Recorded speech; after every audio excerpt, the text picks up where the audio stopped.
உணவே மருந்து, மருந்தே உணவு என்ற குழுவில் பயணிக்க அனைத்து நல்லுள்ளங்களுக்கும் உலக நாட்டு மக்கள் அனைவருக்கும் என்னுடைய கனிவான பணிவான நன்றி கலந்த வணக்கத்தை தெரிவித்துக் கொள்கிறேன். ஐயா, எலும்பு உணவு எலும்பு உணவுன்னு சொல்றீங்க. எலும்பு உணவா? அது உப்பு உணவு என்னங்க ஐயா பண்ணோம்? இதுங்களா ஐயா பித்தத்தை ஜாஸ்தியா உண்டு பண்ணுங்க ஐயா. உப்பு உணவு அதிகமாக சாப்பிட்டா பித்தம் ஏறிடும் தலைக்கு.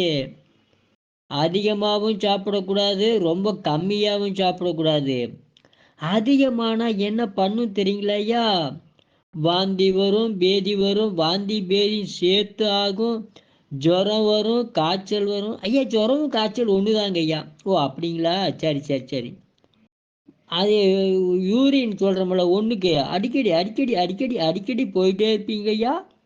இதெல்லாம் இருந்தால் உப்புச்சுவை ஜாஸ்தியாக இருக்குது அப்படின்னு அர்த்தம். இதுக்கு கம்மியான என்ன பண்ணுன்றதை நாளைக்கு பார்க்கலாங்க ஐயா. வாழ்க வளர்க உயர்க. நன்றி, வணக்கம்.